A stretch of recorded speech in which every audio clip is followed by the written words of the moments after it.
యాషో messy గారి దివ్యనామంలో మీ అందరికీ happy Sabbath శుభాకాంక్షలు తెలియపరుస్తున్నాము. మీకు, మీ పిల్లలకు, మీ కుటుంబాలకు స్వాతంత్ర దినోత్సవ శుభాకాంక్షలు, అలాగే నూతన నెల ఆరంభం 2వ దిన శుభాలు తెలియపరుస్తూ తండ్రి ఇచ్చినట్టు ఈ సమయం ముందు ప్రార్థన చేసుకుని దేవుని యొక్క వాక్యాన్ని మనం విందాం.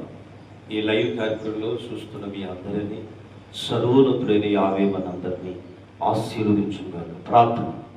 మహాగణుడు అయిన తండ్రి, పరిశుద్ధుడా, ఈ రోజునైనా జరిగిన తండ్రి ఆరాధన కొరకు మీకే కృతజ్ఞతలు చెల్లిస్తున్నాం తండ్రి. గడిచిన తండ్రి నెలలో మమ్మలను తండ్రి 6వ నెలలో ప్రవేశపెట్టి తండ్రి ఈ దినము నాయన ఈ 2వ రోజు తండ్రి ఈ నామానికి మహిమకరంగా జరిపిస్తున్నందుకు స్తోత్రాలయ్యా. ఎందరైతే ఈ కార్యక్రమాన్ని వీక్షిస్తున్నారు వారిని, వారి పిల్లల కుటుంబాలను ప్రత్యేకంగా దీవించి ఆశీర్వదించి మేలుతో నింపండి తండ్రి. ఈ నెలలో నాయన ఈ మొదటి దినాన తండ్రి చేరి బైబిల్ నెల ప్రకారంగా మీరు ఆశీర్వదించండి, దీవించండి అయ్యా.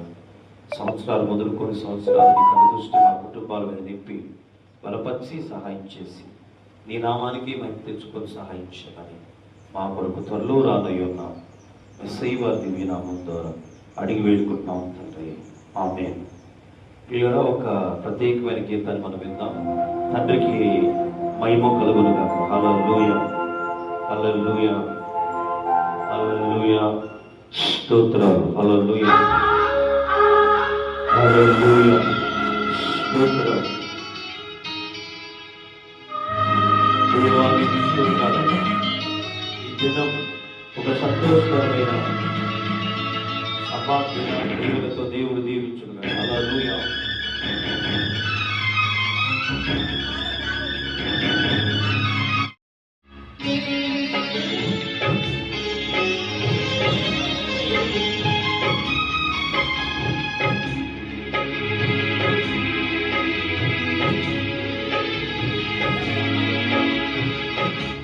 నా చిన్న దోణిలో ఉన్నావు యేసయ్యా, నీవున్న దోణిలో నా తల్లి నీవేనయ్యా.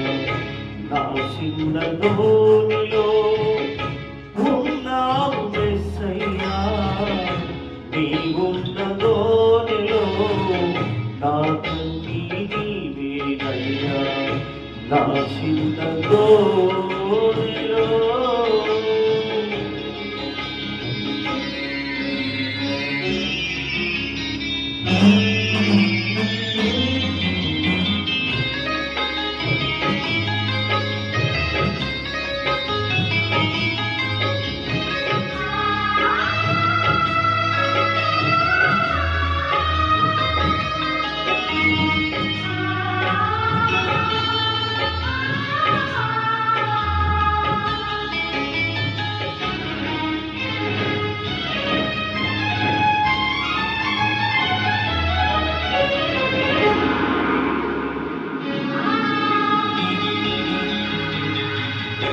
గాలి తుఫానొచ్చినా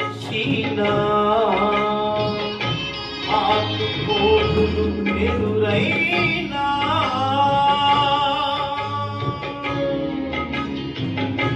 గాలి తుఫానొచ్చినా ఆటుపోటులు ఎదురైనా హల్లెలూయా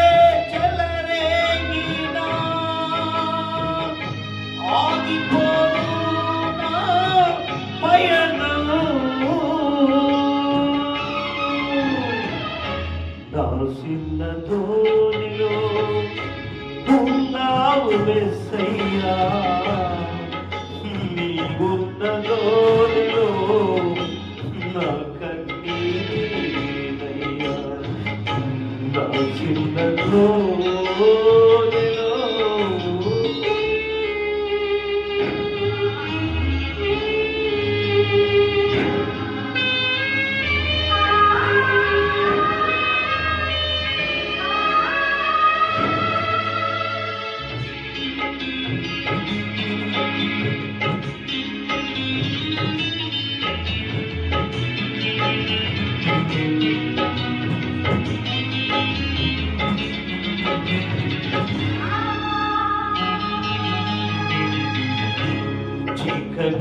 సూచిన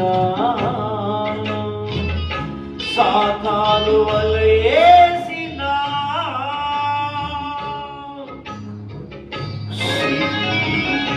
చీకటి సుట్టేసిన సాతాను వల వేసిన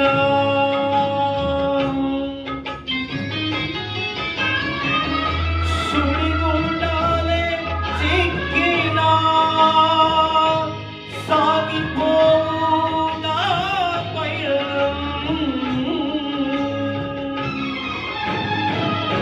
నా చిన్న ధోనిలో ఉన్నావు మెస్సయ్యా నీ ఉన్న ధోనిలో నా కన్నీరు నా చిన్న ధోనిలో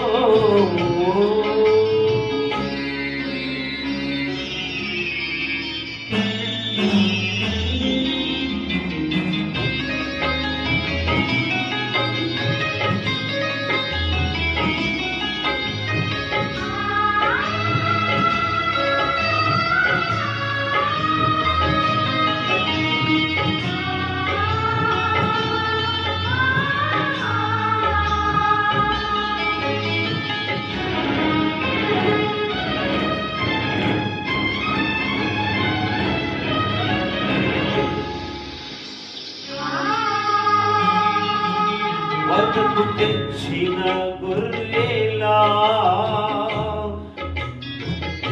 నిన్ను మోసే గాడిదలా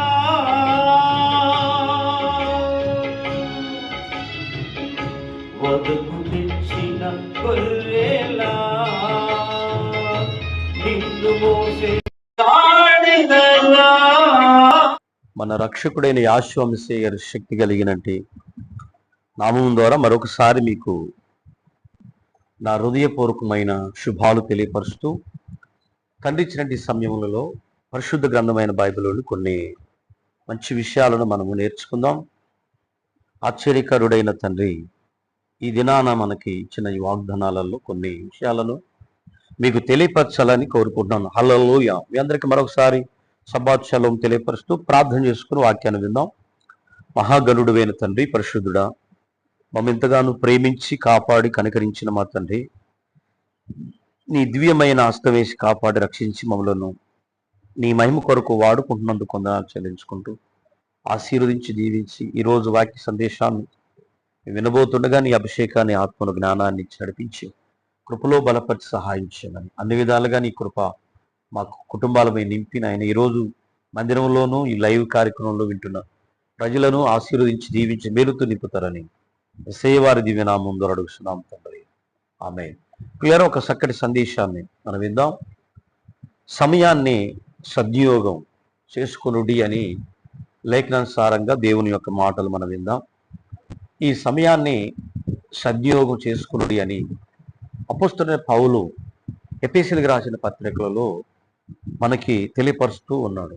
ఏంటి సమయం గురించి, ప్రకృతి గురించి, సమయాన్ని గురించి మనకి ఎందుకు తెలియపరుస్తున్నాడు ఈ రీతిగా? పౌలు చూస్తే అక్కడ రాయబడి ఉంటుంది, దినములు చెడ్డవి కనుక సమయాన్ని పోనీక సద్వినియోగపరుచుకునుడి అని, అజ్ఞానుల వలె కాక జ్ఞానం కలిగి నడుచుకోవాలంటాడు పౌలు. సమయం చాలా విలువైంది. దీంట్లో మూలవాక్యం మనకు తెలియపరిచే మాట ఏంటంటే ఎఫెసీ పత్రిక 5:16లో సమయాన్ని పోనీక సద్వినియోగపరుచుకునుడని ఎఫెసీ పత్రికలో రాయబడింది. ఇంతకు సమయం యావే ఇచ్చినట్టు వరం. అది ప్రతిరోజు మనకి యావే తండ్రి అవకాశాన్ని ఇస్తూ ఈరోజు మనం బ్రతికున్నామంటే, ఈరోజు ఆయన కాపుదలలో ఈ రాత్రి పగలు మనం కాపాడబడుతున్నామంటే ఆయన దయ.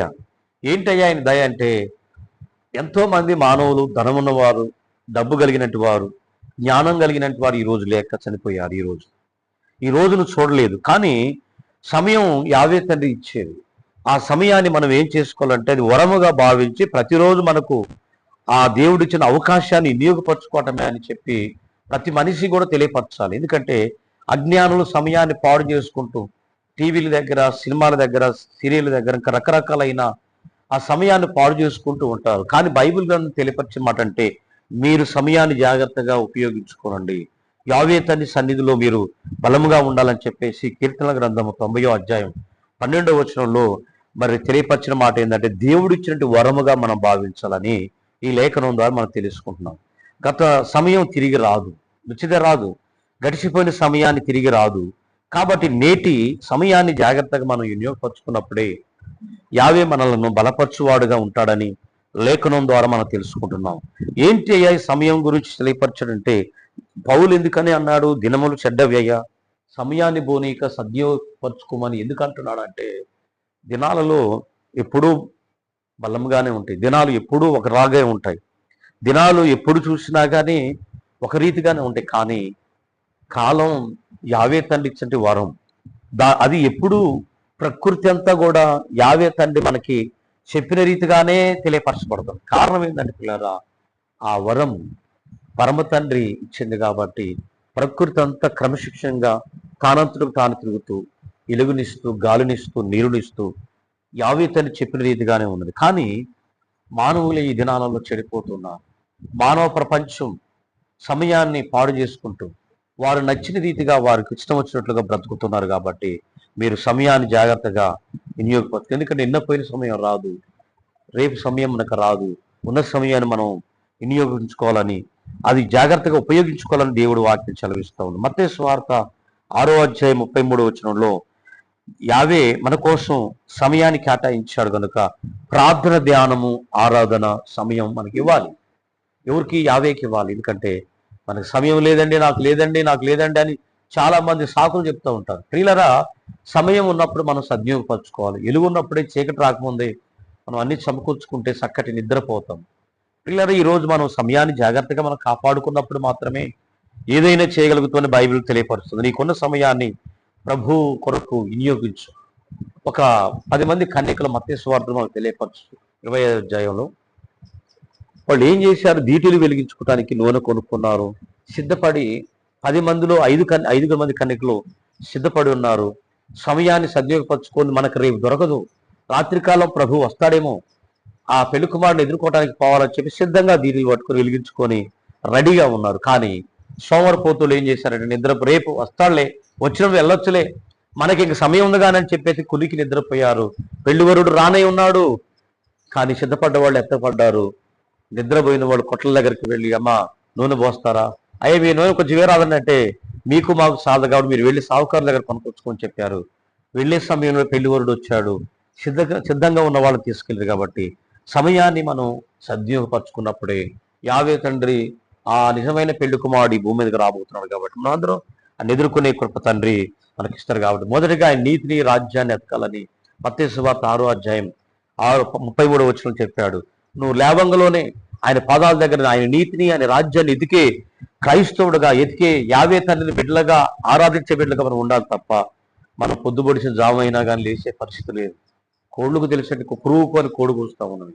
పక్షులు కెలకెల్లాడుతూ సూర్యభగవానుడు పైకి వస్తూ ఉంటాడు. ఎందుకంటే దేవుడు చెప్పినట్టు క్రమంలో నడుస్తున్నాయి. కాబట్టి ప్రతి ఒక్క విషయాలు ఆయన రాజ్యాన్ని ఎతకాలని దేవుడు వాక్యం చెప్తాడు. ముఖ్యమైన పనులకు ప్రాధాన్యత ఇవ్వాలి. ఎందుకంటే ముఖ్యమైన పనులే మనం చూసుకోవాలి. ఎందుకంటే అవసరం లేని విషయాలలో మనం సమయాన్ని వృధా చేసుకోకుండా ముఖ్యమైన వాటి మీద మనం దృష్టి పెట్టి, ఇవి నాకు అనుకూలంగా ఉందా, అసలు నేను ఇక్కడ ఉంటాం అవునా కాదని చెప్పేసి మనం ఈ సద్వినియోగపరచుకోవాలని యావే తండ్రి వాక్యం చదివిస్తుంది. ఎందుకంటే దేవారాత్రులు యావే తండ్రి వాక్యాన్ని ధ్యానించేవాడు నీటి కాలంలో వేరే నాటబడిన వాడు ఆకువాడక తన కాలం ముందు ఫలమిచ్చి చెట్లు వలె ఉంటాడని మనము కీర్తన గ్రంథం 1వ అధ్యాయంలో, దుష్టులు ఆలోచన చొప్పున నడవకయు, పాపుల మార్గమును నడవకయు, అపవాసుకులు వారు రక్షణ కూర్చోక యావే తండ్రి ధర్మశాస్త్రం ధ్యానించే వారుగా ఉండాలని బైబిల్ తెలియపరుస్తూ ఉంది. అవకాశం సద్వినియోగపరచుకోవాలి. ఎందుకంటే మనకి మెచ్చినటి సమయంలో మరి నిర్లక్ష్యం చేయకుండా యావే తండ్రిని గణపరచాలని చెప్పేసి గలతీ పత్రిక 6వ అధ్యాయంలో మరి 10వ వచనంలో రాయబడింది. మనకి సామెతలు 6వ అధ్యాయం 6వ వచనం నుండి 11వ వచనం చూస్తే నిజంగా సోమరితనాన్ని విడిచిపెట్టాలి. మొదటిగా ఏంటంటే సోమరితనాన్ని విడిచిపెట్టాలి. ఎందుకంటే సోమరుడు ఇంకా కొద్దిసేపు ముడుచుకుందామని దుప్పడు కప్పుకొని సరిలో అంక సమయం ఉందని చెప్పి పడుకుంటారు. కానీ దరిద్రత సోమరుడి నిండా ఏలిద్దారు. కనుక సోమరితనం సమయాన్ని మాత్రమే కాదు, మన భవిష్యత్తును కూడా నష్టపరుస్తుందట. ఈరోజు మనం ఎక్కడ పడితే అక్కడ సినిమాల దగ్గర డబ్బులు పెట్టుకునే సమయాన్ని, అలాగనే సీరియల్ దగ్గర ఎంతో సమయాన్ని మనం ఇచ్చించుకో ప్రభు పాదాల దగ్గర బతికేవారుగా మనం ఉండాలి. ఎందుకంటే మనం ఎప్పుడైతే సమయాన్ని వినియోగపరచుకోకుండా సద్వినియోగపరచుకోకుండా మనం దేవుని యొక్క సన్నిధిలో దేవుణ్ణి ధిక్కరించుతామో ఆ సమయం భవిష్యత్తు మీద దెబ్బతీసింది. కాబట్టి ప్రతి ఒక్కరూ కూడా యవనస్తులు, పిల్లలు, కుటుంబాలు సమయ పాలన చాలా విలువైంది. ఏదైతే రేపు చేద్దాం అనేది కాకుండా ఏ రోజు అప్పుడే చేసుకోవాలి. ఒకవేళ మన వస్తువులు పెడితే రేపు ఆనెక్కి తీసుకుందాం అనుకోండి, మన ప్రయాణం వెళ్ళేటప్పుడు దాన్ని మర్చిపోతాం వస్తువుని. అప్పుడే తీసుకుని దాన్ని జాగ్రత్తగా సిద్ధపరచుకున్నప్పుడు మనం వెళ్ళటానికి గమ్యాన్ని చేరగలుగుతాం. కనుక భవిష్యత్తు మీద సమయం ఈరోజు మనం సోమరతనం మరి నిజంగా దెబ్బతీసి, అందుకనే సోమరిని నువ్వు సేవల దగ్గరికి వెళ్ళమని సామెతల్లో మనం చూస్తాం. కనుక అక్కడికన్నా జ్ఞానం నేర్చుకోరా బాబు. అంటే అందాక మనం కూడా ఈ సేవలు చూడండి, ఎండాకాలం అంతా కూడా యాసకాలంలో ధనాన్ని సమకూర్చుకొని ఆహారాన్ని సిద్ధపరచుకొని వర్షాకాలం చలికాలంలో ప్రశాంతంగా తిని సంతోషిస్తాయి. మరి మనము నీకు ధననిద్రత పొందే వ్యక్తులుగా ఉండొద్దని బైబిల్ తెలియపరుస్తూ ఉంది. హల్లెలూయా. ఈరోజు మనం సమయాన్ని వినియోగపరుచుకునే వ్యక్తులుగా ఉండాలని బైబిల్ తెలియపరుస్తుంది. కాబట్టి భవిష్యత్తును కూడా దెబ్బతిద్దు, కానీ దేవుని యొక్క మహిమ కోసం జీవించాలి. మన సమయంలో ప్రతి వారు కూడా ప్రేమనటి వారులారా ఈరోజు దేవుని మహిమ కోసం జీవించినప్పుడే మన సమయం శక్తి మరి నిజంగా అన్ని యావే తల్లి మహిమ కొరకు వినియోగపరచాలని కొరింథీ మొదటి పత్రిక 10:31 రాయబడింది. మనం ముగింపులోకి వచ్చాం కనుక పిల్లలు ఈరోజు ప్రతి వారు కూడా సమయం మన చేతుల్లో ఉన్నప్పుడు దాని విలువ తెలియదు, అది దాటిపోయిన తర్వాత దాని విలువ ఏంటో తెలుస్తుంది. కాబట్టి మనం నేటి సమయాన్ని యావే తండ్రి మంచి కార్యాల కొరకు సద్వినియోగపరుచుకుందామా?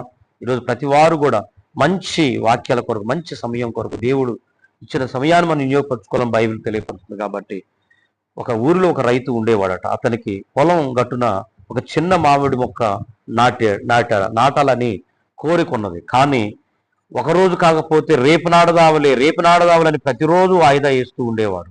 అలాగనే 30 ఏళ్ళు గడిచిపోయిందట. కానీ ఒకరోజు తన వృద్ధాప్యంకి వచ్చాక తన నీడలో నడుస్తూ అలసిపోయి ఆ పొలం గట్టున కూర్చోండి అక్కడ నీడ లేకపోతే నిట్టూర్పులు ఏడుస్తూ అయ్యో, నేను 30 ఏళ్ల క్రితము ఒక మొక్క నాటితే అది ఈ పాటికి అది పెద్దదయ్యి నాకు చల్లని నీడను తీయని పండ్లను వచ్చేది కదా, కేవలం వాయిదా వేయటం ద్వారా నేను ఎంత సమయం కోల్పోయానని బాధపడుతున్నాడు. ప్రియ సహోదరి సహోదరులారా, మనము ఈరోజు మన పనులు వాయిదా వేయటం వల్ల కాలం గడిచిపోతుంది తప్ప ఫలితం తగ్గదు. కనుక ఒక పనిని ప్రారంభించడానికి ముందు ఇది సమయం కనుక అని చెప్పాలి. పిల్లరా, మనం చూసాం కాబట్టి ప్రతి వారు కూడా సమయాన్ని పోనీకి సద్వినియోగపరుచుకునే వారుగా ఉండాలని బైబిల్ తెలియపరుస్తూ ఉంది. ఆమేన్, హల్లెలూయా.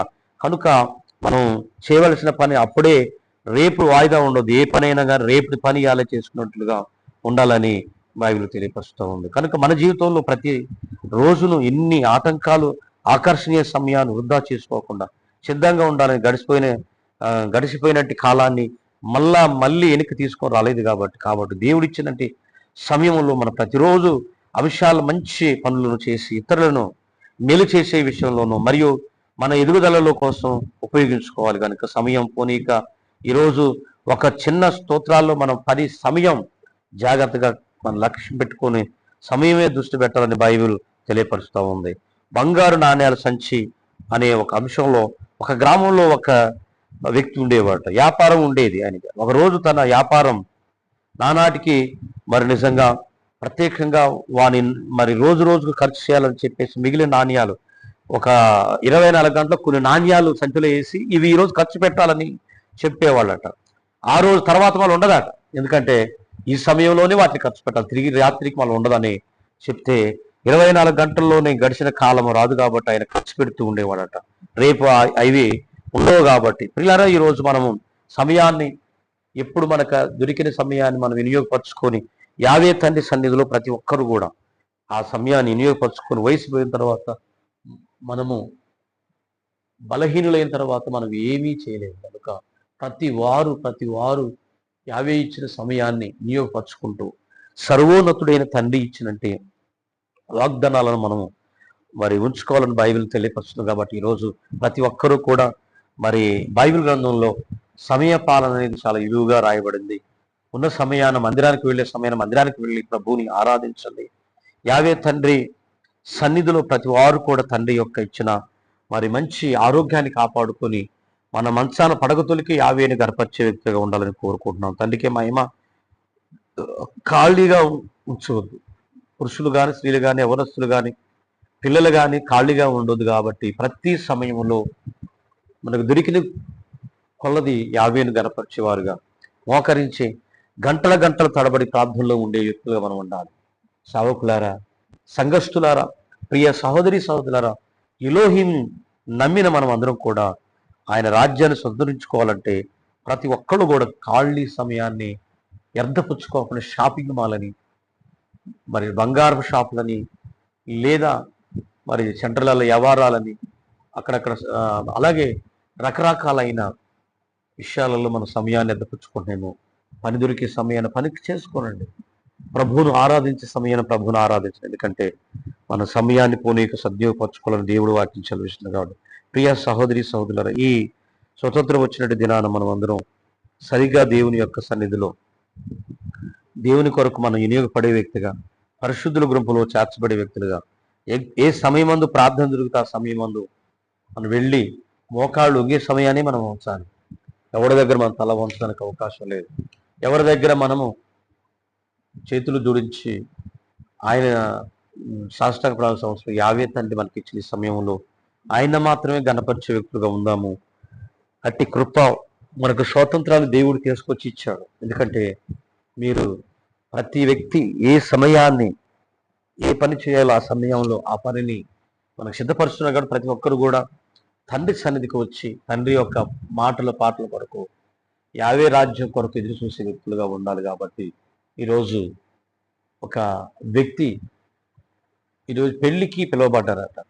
పెళ్లికి ఎప్పుడైతే పిలువబడ్డారో ఆ పెళ్లికి పిలువబడ్డ తర్వాత అందరూ పోయిన తర్వాత కనీసం పెళ్లి వస్త్రాలు కూడా లేకుండా వెళ్ళేనట్టు. ఆయన వెళ్ళినప్పుడు పెళ్లి వస్త్రాలు కూడా లేకపోయినప్పుడు వాడిని చూసి, ఏంట్రా ఇలా వచ్చావేంట్రా, కనీసం నీకు సిద్ధపాటు లేదా, నీ సమయం అంతా ఏమైపోయింది, ఎందుకు నీ సమయాన్ని ఎద్దపుచ్చుకున్నావు, బట్టలేయి ఇలా వచ్చావు, పిచ్చిగా ఉన్నామని చెప్పేసి అరే నీ చేతులు కాళ్ళు గట్టి చీకటి కొట్లు ఎట్టమన్నాడు. ప్రియ సహోదరి సహోదరులారా, మనం ఈరోజు సమయాన్ని నేర్పరచుకొని చేయగలిగినంత పని మనం ఉద్యోగతులకే, చీకటి బడగతులకే, బుద్ధి వాళ్ళకు మోగతులకి మనము తండ్రి సన్నిధిలో సమయాన్ని వినియోగపరుచుకుందాం. అట్టి కృపా ధన్యత మన కుటుంబాల్లో దేవుడు నింపి నడిపించునుగాక. ఆమేన్. ఈ కొరకు చిన్న ప్రార్థన చేస్తాను. ప్రియ సహోదరుడ సహోదరి, ఈరోజు నీ సమయాన్ని ఎంత ఎద్దపుచ్చావో ఒక్కసారి నిన్ను పరిచయం చేసుకో. సమయం జైల్లో ఉన్నోడికి, ఆ జైలు గదిలో ఉన్నోడికి ప్రతిరోజు ఊసలు లెక్క పెడతా ఉంటే ఆ సమయం తెలిసి వస్తుంది. హాస్పిటల్లో ఉండి పైన గ్లూకోజ్ ఎక్కుతూ ఉంటే బెడ్ మీద పడుకొని నాయన నన్ను మందలిచ్చోడు కూడా లేరు అని చెప్పి ఏడుస్తున్నప్పుడు నీ కాలం విలువ 24 గంటల సమయం ఏంటో నీకు తెలిసిపోతుంది. ఈరోజు ఏంది నాకు సమయం లేదండి, మందిరానికి రాలేదండి, పండుగలకు రాలేమండి, నెలారంభ దినాలకు రాలేమని చెప్పేసి చాలా మంది సాకులు చెప్తున్నారు. ఈ నెలారంభంలో ఈ 6వ నెలలో ఈ 2వ రోజు ప్రియులారా, తండ్రి మనకి ఇస్తున్నట్టు సభా దినాన, ఈ స్వతంత్రం వచ్చిన దినాన మనం అందరం సంబరపడుతున్నాం. మంచిదే. మన దేశాన్ని కోసం, దేశ ప్రజల కోసం పనిచేసే వ్యక్తులుగా ఉన్న సమయంలోనే నీకు దొరికిన ఆహార పదార్థాలను ముందుగా అనేకులకు పంచిపెట్టాలి. నీకున్న సమయం తర్వాత నువ్వు పంచిపెట్టాలి, నీకే ఉండదు. కనుక ఉన్నప్పుడు మాత్రమే దేవుడికి యావే తండ్రి సమయాన్ని వినియోగపరుచుకొని ప్రజలకు మేలు చేసే వ్యక్తులుగా ఉందామా? పాపానికి, దోషానికి, నిజంగా ఈ శరీరాన్ని ఉన్న కాలాన్ని గడుపుతున్నదేమో పాపాన్ని మార్చుకొని తాగుడు వ్యసనాలు, దురసనాలు మార్చుకొని ప్రభు కొరకు పరిశుద్ధులుగా బ్రతుకుదాం. అట్టి కృపా ధన్యత మన కుటుంబాల్లో నింపి నడిపించునుగాక. మీ కొరకు చిన్న ప్రార్థన చేస్తున్నాం. మహాగరుడ, పరిశుద్ధుడ, జీవాధిపతి అయిన మా తండ్రి, నీ శ్రేష్టమైన ఘనమైన నామాన్ని కొందనాలయ్యా. ఇంతవరకు తండ్రి కార్యక్రమాన్ని వీక్షించిన బిడ్డలను దీవించండి, ఆశీర్వదించండి, కృపలో నింపి బలపరచమని, మేలుతో నింపి సహాయం చేయమని, మమ్మల్ని చేతులు కప్పజెప్పుకుంటూ మీరే దీవించి మేలుతో నింపమని, ఈ కార్యక్రమాన్ని ఎందరైతే వీక్షించారో వారిని, వారి పిల్లలను, వారి కుటుంబాలను దీవించి మేలుతో దీవించి సహాయం చేయమని నజరేయుడగు యేసు మెస్సీయ గారి నామం ద్వారా అడిగి పెట్టుకుంటున్నాం తండ్రి. ఆమేన్. తండ్రి యొక్క కుమారుని యొక్క పరిశుద్ధాత్మ పరలోకపు యావే ఎలోహిం సదాకాలం తోడై ఉండును గాక. ఆమేన్. నీకు, మీ కుటుంబాలకు, మీ పిల్లలకు సమృద్ధి కలిగిన దేవులతో ఈ కార్యక్రమాన్ని వీక్షించిన ప్రజలకు సహాయం చేయండి. పిల్లరా, మరి ఈ కార్యక్రమం గురించి అనేకులకు తెలియపరచండి. యూట్యూబ్ ఛానల్లో ఇంతవరకు వీక్షించిన పిల్లరా, మీకు నా హృదయపూర్వకమైన షలోం తెలియపరుస్తూ తండ్రి దీవించి ఆశీర్వదించడం. ఈ కార్యక్రమం లైక్ చేయండి, ఈ కార్యక్రమం సబ్స్క్రైబ్ చేయండి. ఈలోకి మన దీవించండి.